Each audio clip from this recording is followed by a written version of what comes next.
Hello everyone, welcome to my video. My name is Faiyaz Hussain और आज हम पढ़ेंगे कंपनी अकाउंट के बारे में।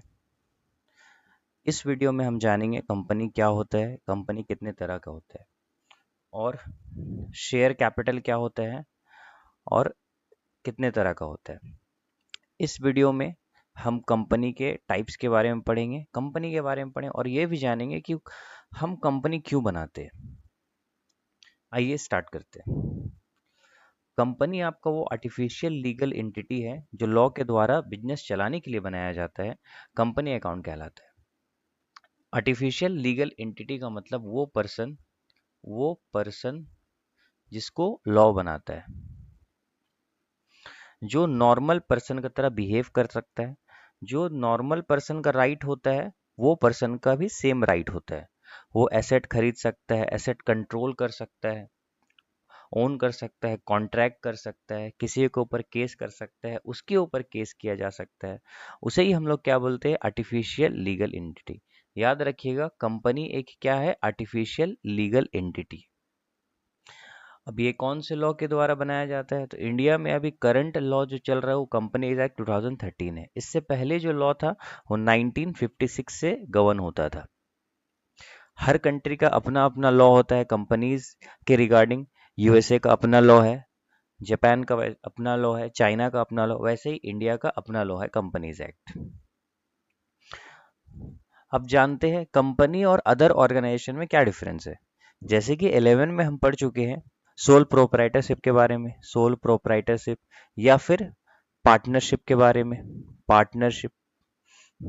तो देखिए, कंपनी में मोस्ट इंपॉर्टेंट चीज जो लाइबिलिटी होता है पार्टनर का, जो लाइबिलिटी होता है ओनर का, वो लिमिटेड होता है।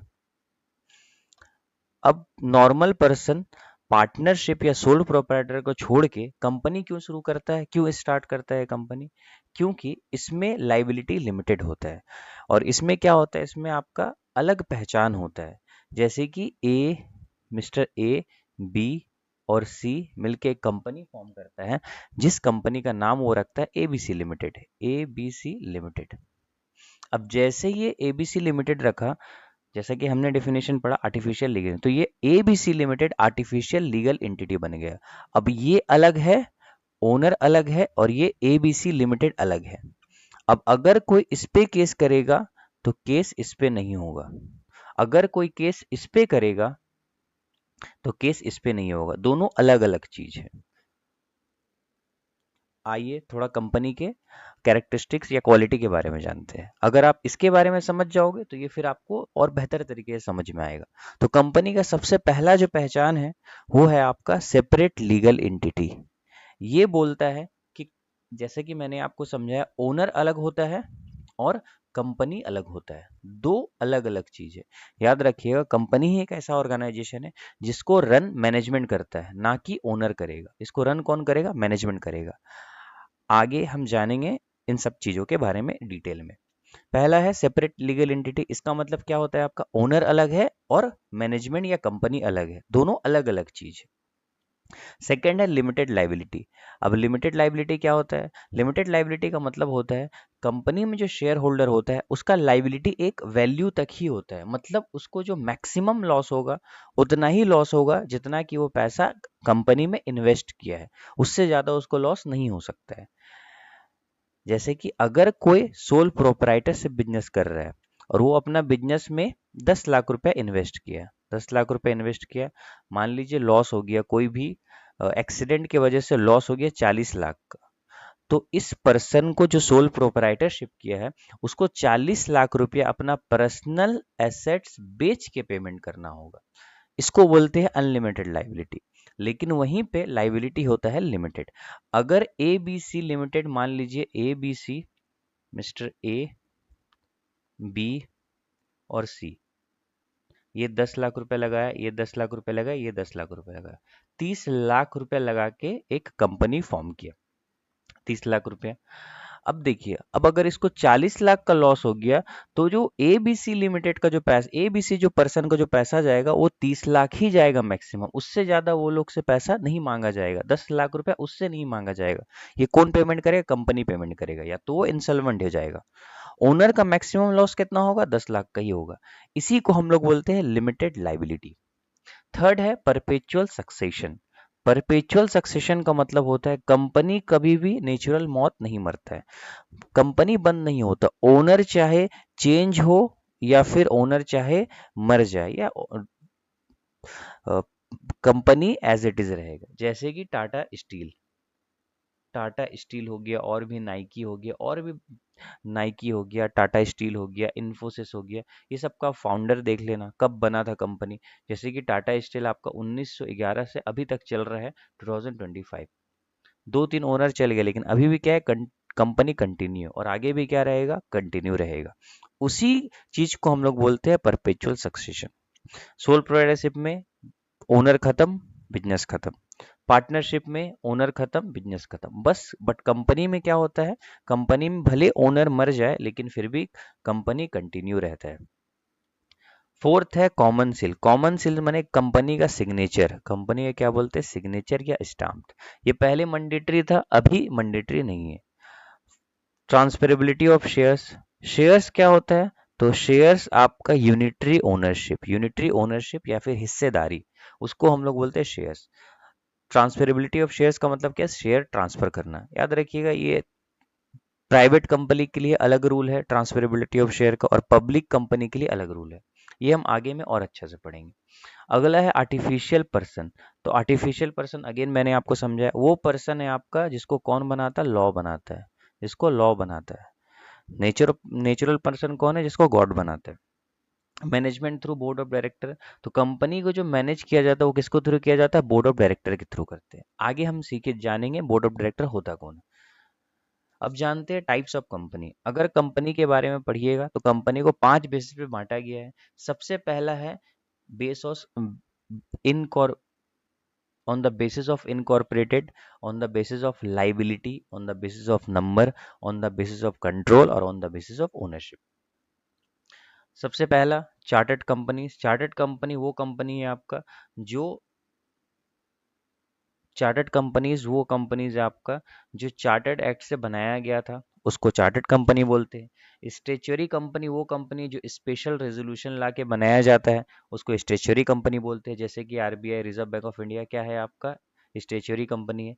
रजिस्टर्ड कंपनी आपका वो कंपनी है जो कंपनी को रजिस्ट्रेशन कराया जाता है। जितना भी कंपनी बनाया जाता है सारा रजिस्टर्ड कंपनी होता है आज के डेट में। सेकंड है on the basis of liability. तो देखिए लाइबिलिटी के बेसिस पे दो है, एक है लिमिटेड, एक है अनलिमिटेड। अगेन इंडिया में जो मोस्ट ऑफ द कंपनी होता है आपका, मोस्ट ऑफ द कंपनी वो लिमिटेड कंपनी होता है, लिमिटेड कंपनी होता है। और अनलिमिटेड कंपनी इंडिया में कोई फॉर्म नहीं करता। अनलिमिटेड कंपनी वो कंपनी है आपका जिसमें लाइबिलिटी क्या रहता है, अनलिमिटेड रहता है। और लिमिटेड कंपनी वो है जिसमें लाइबिलिटी क्या रहता है, लिमिटेड रहता है। प्राइवेट कंपनी वो कंपनी है जो कंपनीज एक्ट के अंडर प्राइवेटली रजिस्टर्ड हो। देखो आपको कंपनीज में रजिस्ट्रार के पास जाके रजिस्ट्रेशन कराना है, तो अगर आप प्राइवेट कंपनी के अंदर रजिस्ट्रेशन कराओगे तो प्राइवेट कंपनी होगा, अगर आप पब्लिक कंपनी के अंदर रजिस्ट्रेशन लोगे तो पब्लिक कंपनी होगा। दोनों का क्राइटेरिया अलग है। पब्लिक कंपनी का क्राइटेरिया अलग है और प्राइवेट कंपनी का क्राइटेरिया अलग है। जैसे के लिए प्राइवेट में मैक्सिमम मेंबर जो होगा आपका वो होगा 2 से 200। मिनिमम पेड अप कैपिटल कितना होना चाहिए, 1 लाख होना चाहिए। ये प्राइवेट कंपनी का क्राइटेरिया है। ऑल भी रूल एंड रेगुलेशन है। प्राइवेट कंपनी पब्लिक से कभी भी पैसा नहीं उठा सकता, पैसा नहीं ले सकता, क्योंकि इसका मैक्सिमम मेंबर कितना रहेगा, 200 रहेगा। वहीं पे पब्लिक कंपनी के बारे में हम डिटेल में पढ़ेंगे, क्योंकि 12 में जो हम लोग पढ़ते हैं एज पब्लिक कंपनी के बारे में पढ़ते हैं। जितना भी शेयर इशू करना है सारा पब्लिक कंपनी के बारे में पढ़ेंगे। अगर कंट्रोल के बेसिस पे किया जाए तो दो तरह का होगा, होल्डिंग कंपनी और सब्सिडरी कंपनी। तो होल्डिंग कंपनी वो कंपनी है जो कोई अदर कंपनी का 51% या मेजोरिटी स्टेक होल्ड करके रखेगा, होल्डिंग कंपनी कहलाएगा। जिस कंपनी का होल्ड करके रखेगा उस कंपनी को उसको सब्सिडरी कंपनी बोलेंगे। जैसे अभी हाल ही फिलहाल अडानी है, अडानी ग्रुप ने क्या किया, एसीसी को एक्वायर किया। तो अडानी ग्रुप का जो अडानी कंपनी है आपका वो क्या है, आपका वो होल्डिंग कंपनी है, और जो एसीसी है वो क्या आपका सब्सिडरी कंपनी है। ओनरशिप के हिसाब से आपका गवर्नमेंट कंपनी और non government company. Government company वो कंपनी है जिसमें गवर्नमेंट का स्टेक मोर देन 51% स्टेक हो, उसको गवर्नमेंट कंपनी बोलेंगे। जिसमें कोई गवर्नमेंट का स्टेक 51% ना हो, नॉन गवर्नमेंट कंपनी बोलेंगे। या फिर मेजोरिटी स्टेक गवर्नमेंट के पास हो, गवर्नमेंट कंपनी बोलेंगे। मेजोरिटी स्टेक गवर्नमेंट के पास ना हो, नॉन गवर्नमेंट कंपनी बोलेंगे। आइए हम लोग स्टडी करते हैं पब्लिक कंपनी के बारे में। पब्लिक कंपनी का दो फीचर्स है, या बोल दीजिए दो मेन फीचर्स है। सबसे पहला मोस्ट इंपॉर्टेंट फीचर्स है no restriction of transfer of shares. Second है unlimited member. Again, public company में शेयर इजीली ट्रांसफर किया जा सकता है।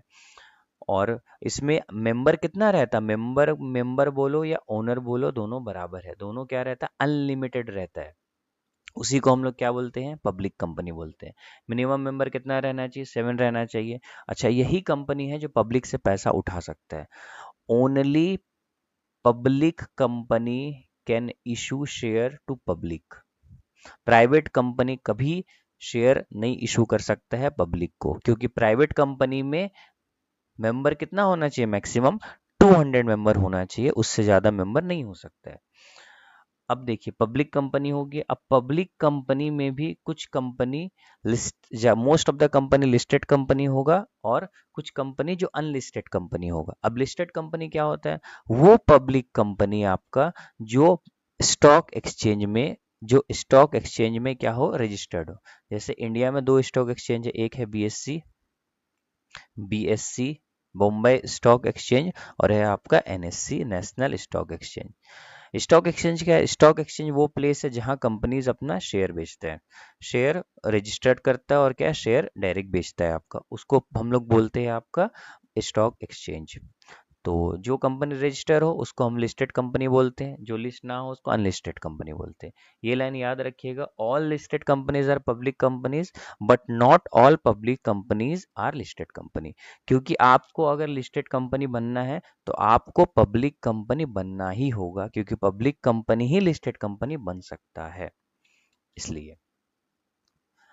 अब जैसे कि मैंने बताया था, अब आइए हम लोग जानते हैं फॉर्मेशन के बारे में। तो 11 में हम लोग ऑलरेडी पढ़ चुके हैं। फॉर्मेशन का 4 स्टेज है, प्रमोशन, इनकॉर्पोरेशन, कैपिटल सब्सक्रिप्शन और कमेंसमेंट ऑफ बिजनेस। प्रमोशन में आपको आइडिया आएगा, बिजनेस का प्लान आएगा, कैसे बिजनेस करना है, क्या क्या असेंबल करना है। फिर क्या कीजिएगा, डॉक्यूमेंटेशन रेडी कीजिएगा। डॉक्यूमेंटेशन रेडी करके इनकॉर्पोरेशन करवाइएगा जाके, कहाँ, रजिस्ट्रार के पास। वहाँ कुछ डॉक्यूमेंट्स आपको सबमिट करना होगा। अगर आपका पब्लिक कंपनी है, पब्लिक कंपनी किससे पब्लिक रेस करेगा, पब्लिक से फंड रेस करेगा। मैंने पैसा कौन देगा, पब्लिक देगा, पब्लिक पैसा लगाएगा। तो इसलिए उसके लिए कौन आता है, सेबी आता है। सेबी का स्ट्रिक्ट गाइडलाइन है, क्योंकि पब्लिक क्या है, मासूम है। तो उसको देखने के लिए कौन आता है, सेबी आता है। ये इसलिए भी आता है, जैसे समझिए, पब्लिक मेनली कोई पब्लिक ऐसा है जो कंपनी में 1,000 रुपए लगाए या 2,000 रुपए लगाए। अब सपोज कीजिए आप रांची में रहते हैं, एक कंपनी आया आपसे पैसा मांगने के लिए। मान लीजिए वो आपका एनएससी के थ्रू आया। वो बोला हम इशू करेंगे, आप मेरे को पैसा दो। मेरे पास क्या है, हम रजिस्ट्रेशन कराए हैं अंडमान निकोबार आइलैंड में। यहाँ पे मेरा कंपनी, मेरे पास 200 करोड़ का ये है। मेरा प्रॉफिट है आपका 400 करोड़ का प्रॉफिट है, 200 करोड़ का ये है। और आप मेरे को अगर 1,000 रुपये दोगे तो आपको मैं क्या करूँगा, 2,000 रुपये दूंगा। अब क्वेश्चन यहाँ पे ये अराइज होता है कि आप इसके बात पर ट्रस्ट कैसे करोगे। ऑब्वियस सी बात है, आप 1,000 रुपये की लगाने के लिए यहाँ जाके फिजिकली चेक तो नहीं करोगे, 2-3 हज़ार रुपये खर्चा तो नहीं करोगे, क्योंकि आपको तो 1 ही 1,000 लगाना है। तो उसके लिए ये चेक कौन करेगा, ये जो इन्फॉर्मेशन प्रोवाइड किया है, ये जो इन्फॉर्मेशन जो भी अपने बारे में बताया है, ये सही है या गलत, ये कौन चेक करेगा, सेबी चेक करेगा। सेबी का मेन काम यही है आपका, कि जो इन्फॉर्मेशन प्रोवाइड कराया गया है वो सही है या गलत, ताकि जो आपका इन्वेस्टर है, इन्वेस्टर के साथ क्या हो, धोखाधड़ी ना हो, फ्रॉड का केस इन्वेस्टर के साथ ना हो, वही काम है। तो इसमें कंपनी जो फॉर्म होता है तो उसमें आपका याद रखिएगा, memorandum of association, article of association, ये रजिस्ट्रार के पास जमा करना पड़ता है। साथ ही प्रोस्पेक्टस जो इसको इंस्पेक्ट कौन करता है, सेबी करता है। और फिर ये प्रोस्पेक्टस किसके पास जाता है, पब्लिक के पास जाता है। पब्लिक देखता है कि हाँ ठीक है, सारा इन्फॉर्मेशन सही है, कोई दिक्कत नहीं, मैं इस कंपनी का शेयर खरीदूंगा। तो उसके बाद फिर सब्सक्रिप्शन होने के बाद बिजनेस स्टार्ट का सर्टिफिकेट मिलता है, उसके बाद फिर कंपनी रन होता है। अब जानते हैं मैनेजमेंट स्ट्रक्चर के बारे में। देखिए कंपनी में ये 4 मोस्ट इंपॉर्टेंट पर्सन्स होते हैं। पहला है शेयर होल्डर्स, जो क्या लगाएगा, पैसा लगाएगा, जो क्या लगाएगा, पैसा लगाएगा। सेकंड है board of director. Board of director कौन होगा, जिसको शेयर होल्डर चुनेगा। अब देखो ऑब्वियस सा बात है, जैसे कि हम लोग क्या करते हैं, हम लोग वोट करते हैं, किसको चुनते हैं, एमएलए को चुनते हैं, क्योंकि ऑब्वियस सा बात है एमएलए या एमपी को चुनते हैं। क्यों, क्यों चुनते हैं, ऑब्वियस सा बात है, उतना पार्लियामेंट में उतना आदमी का बात सुन नहीं सकते, इसलिए क्या करते हैं, रिप्रेजेंटेटिव चुनते हैं, ताकि वो क्या करे, आपका बात जाके रखे। सेम वैसे ही कंपनी में क्या किया जाता है, पर्सन चुना जाता है जो शेयर होल्डर के बारे में बोले और शेयर होल्डर के बारे में सोचे। उस पर्सन को हम लोग बोलते हैं बोर्ड ऑफ डायरेक्टर्स। इसको कौन इलेक्ट किया जाता है, आपका शेयर होल्डर चुनता है। ये चुन लिया, ये किसको चुनता है, ये सीईओ को चुनता है या एमडी को चुनता है। याद रखिएगा ये लोग का काम क्या है, ये लोग साल में मिनिमम 5-4 मीटिंग करना ही है। 4 मीटिंग साल में कंपलसरी है, और कोई भी मीटिंग में 120 डेज से ज़्यादा डिले नहीं हो सकता है। ये लोग क्या करता है, ये लोग कंपनी के बारे में सोचता है और कंपनी के बारे में देखता है कैसा कंपनी रन कर रहा है। हर 3 महीना में या हर 2 महीना में रिपोर्ट कौन देता है, सीईओ देता है। CEO, MD, chief executive officer या मैनेजिंग डायरेक्टर, ये टॉप लेवल एग्जीक्यूटिव होता है। ये असल में जो बिजनेस रन करता है ये करता है सीईओ, करता है या एमडी करता है। जितना डे टू डे ऑपरेशन है ये डिसीजन ले लेता है। फिर उस डिसीजन सही था या गलत था, कौन सिचुएशन में लिया गया, कौन सिनेरियो में लिया गया, सारा ये जाके इसको बोलता है। किसको बोलता है, board of director. Board of director का जो हेड होता है उसको हम लोग चेयरमैन बोलते हैं, चेयरमैन। एम्प्लॉय, एम्प्लॉय को कंट्रोल कौन करेगा, सीईओ करेगा। वर्कफोर्स डेली बेसिस पे कौन आपका डिसीजंस देगा, सीईओ देगा एम्प्लॉयज को। तो इस तरह से कंपनी रन किया जाता है आपका। देख लीजिए अगेन, शेयर होल्डर जो वो क्या है, मस्ट एप से ओनर है, वो खाली बस पैसा लगा दिया और कोई टेंशन नहीं है। अपना रिपोर्ट आते रहेगा, अपना रिपोर्ट आप देखते रहो कंपनी कैसा रन कर रहा है, कैसा ये कर रहा है। ठीक है, तो कंपनी के बारे में यही था। अब हम पढ़ते हैं शेयर कैपिटल के बारे में। तो देखिए शेयर कैपिटल सबसे पहला होता क्या है, तो शेयर कैपिटल आपका वो टोटल अमाउंट है जो कंपनी शेयर इशू करके लेता है, उसी को हम लोग क्या बोलते हैं, शेयर कैपिटल। शेयर्स क्या होता है आपका, यूनिटरी ओनरशिप को हम लोग बोलते हैं शेयर्स। जितना शेयर्स आपके पास रहेगा उतना शेयर्स या उतना प्रॉफिट आपके पास रहेगा। एग्जाम्पल के लिए एक कंपनी ने प्लानिंग किया, कंपनी प्लानिंग करके कंपनी बोला कि ठीक है मुझे टोटल पैसा चाहिए 100 करोड़। हम किससे लेंगे, पब्लिक से लेंगे या फिर कोई इंस्टीट्यूशन से लेंगे। किस बेसिस पे, प्रॉफिट के बेसिस पे। रिटर्न में क्या देंगे, प्रॉफिट देंगे। क्या देंगे, प्रॉफिट देंगे। और बदले में क्या लेंगे, पैसा लेंगे, मनी लेंगे। तो अब ये जो 100 करोड़ हो गया आपका, अब इसको क्या किया जाएगा, इसको स्मॉल यूनिट में डिस्ट्रीब्यूट किया जाएगा, स्मॉल यूनिट में बांटा जाएगा। अब मान लीजिए स्मॉल यूनिट, मान लीजिए एक शेयर का दाम रखा गया 10 रुपीज, तो 100 करोड़ डिवाइडेड बाई 10, तो टोटल नंबर ऑफ शेयर हो गया आपका, शेयर हो गया 10 करोड़ मल्टीप्लाई बाय 10, इसका क्या हो गया, फेस वैल्यू हो गया, प्राइस हो गया। इसको प्राइस ऑफ शेयर बोलते हैं। ये 10 करोड़ नंबर ऑफ शेयर्स हुआ, इसी को हम लोग शेयर्स बोलते हैं। और ये टोटल जब आप मल्टीप्लाई करोगे तो ये क्या 100 क्या हो जाएगा आपका, ये 100 आपका शेयर कैपिटल हो जाएगा। तो वही मैंने लिखा है, टोटल अमाउंट जो शेयर से पैसा लिया जाता है ओनरशिप इंटरेस्ट के लिए, उसको हम लोग क्या बोलते हैं, आपका शेयर कैपिटल बोलते हैं। ये liability side, equity and liability side ये शो करता है आपका। अब शेयर में मिलता है कि अब अगर शेयर कैपिटल को बांटा जाए तो शेयर कैपिटल को हम दो बेस पे बांट सकते हैं, on the basis of class of shares. तो इक्विटी शेयर कैपिटल और प्रेफरेंस शेयर कैपिटल।